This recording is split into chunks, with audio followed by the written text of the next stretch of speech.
Hey, this is Matt with American Powertrain, and this is my 1983 Cadillac Coupe DeVille that I call the Chicken Coupe. Check it out.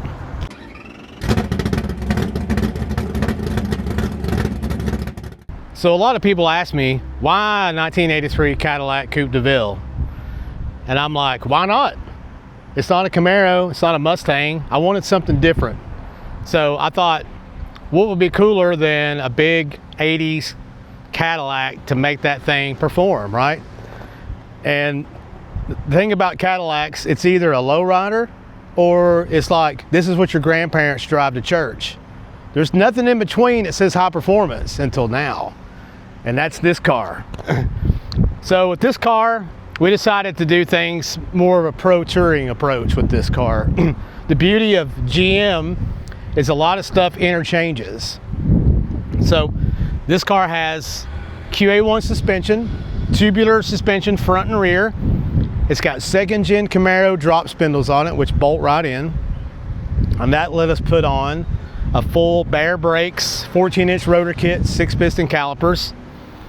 It's got a Curry 9-inch rear end, all 4-link in the back, which these cars were 4-link, kind of like a Chevelle from the factory.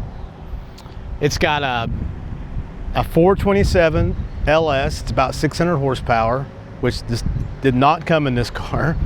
These cars had the 4.1 liter V8, so it was like one of GM's biggest boat anchors ever made. The 4.1 liter was like an aluminum block with iron heads, and you use it to basically keep your boat from going somewhere. It's a boat anchor. So it was a terrible engine.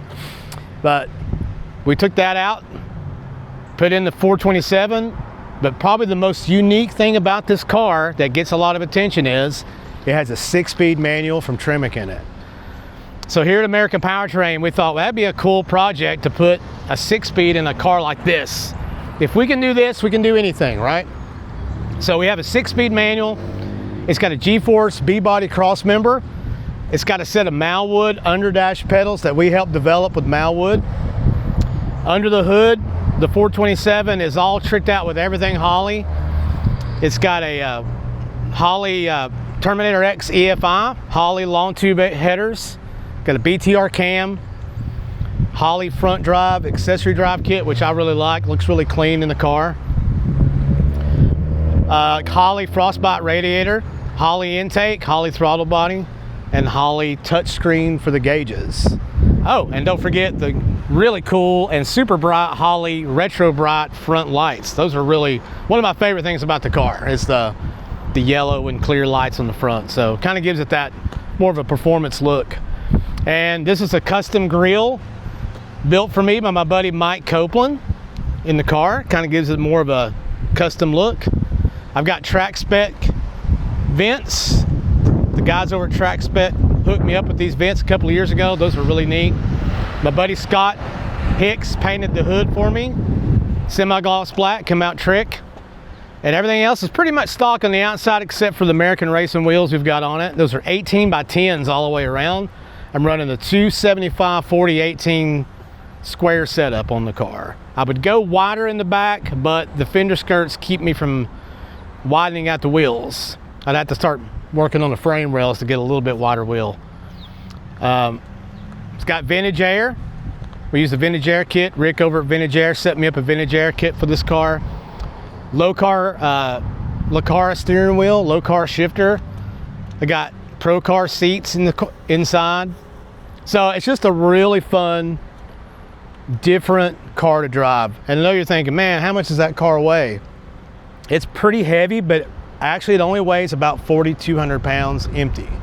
So if you think about a Chevelle is about 3,800 pounds, so it's really not much more than a Chevelle. You got to remember, these cars in the 80s were going through the fuel economy thing, so they tried to lighten up a lot of these big cars back then.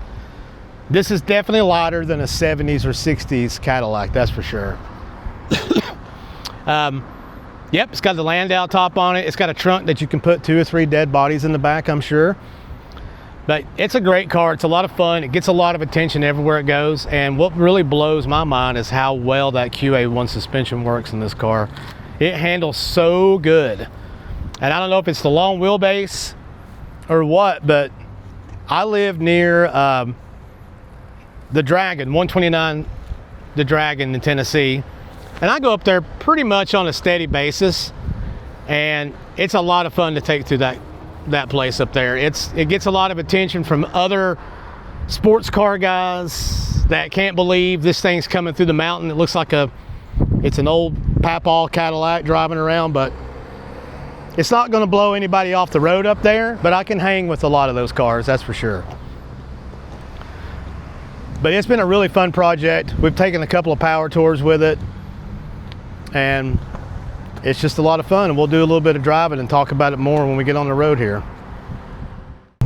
So a lot of people ask me, what's it like to drive this thing with a 6-speed? It's a big car. Well, it's surprisingly fun, and it's kind of neat to have a manual transmission and a clutch pedal in a big luxury car like this, or a big boat. With the manual transmission in combination with the suspension and the brakes and the engine package, it really makes this car feel a lot smaller than it is. The long wheelbase really makes it ride great. It handles good. But it's just, man, it's just a lot of fun shifting gears in something like this. Now, these cars, you got to do a little work to these cars to put a manual transmission in them. They didn't come with a clutch pedal. You know, you have to use a different cross member. You have to do some cutting on the floor. But it's really not that big a deal. Everything bolts in. The biggest work you got to do is cutting the tunnel. Now, we can do a 5 or 6-speed in American Powertrain in one of these. You still have to do some tunnel cutting even with a 5-speed. It's just really small tunnel. I actually used our A-body tunnel patch for this car. It's about the right length and the right height. Worked out pretty well. I'm running the TREMEC Magnum 11009, so this is a double overdrive with a .646 gear. This thing's running with the gears in the back. I can run about 75-80 miles an hour just at 2,000 RPM and get about 16-17 miles to the gallon with this 427. Pretty crazy for a car like this, but it drives so good. I've got the Holley gauges here in the center. The factory gauge cluster is literally just a speedometer and some lights. So obviously I needed more information, so I put that in. It fits real nice in there. Got the low-car Lacaris Bandit Trans Am steering wheel, which I thought matches the gold calipers and the gold engine paint I decided to use on this car. And we've got the Vintage Air with the square body control panel, which actually looks like it matches the air of the car from the 80s in here, so it's pretty cool. But like I said, if you guys want to know more about putting a manual transmission in a GM B-Body, and this fits all year 77 to 91 B-Body cars. This car is technically a C-Body. It's like an 11-inch longer B-Body, but all the parts fit the same. But yeah, just reach out to us at American Powertrain. Check out our social media. Ask us some questions on social media, and we help you walk through the whole process. So, other than that, that's all about the chicken coop. We'll see you guys.